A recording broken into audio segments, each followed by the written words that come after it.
доста превирање во нашиот клуб, смена на тренерот. Играчеве, оваа утакмица не ни значи ништо ни на нив, ни на нас. Играме со поквалитетна екипа од нас, со поголем буџет.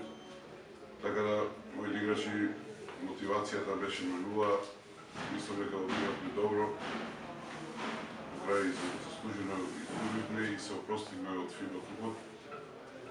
И сега ни преостанува да се ориентираме на домашно првенство. Имаме нови засилувања, така да мислам дека во домашното првенство нешто повеќе ќе успееме. What was your impressions? Well, first of all, we tried to win this game because this game was the last game in front of our fans in the FIBA Euro Cup.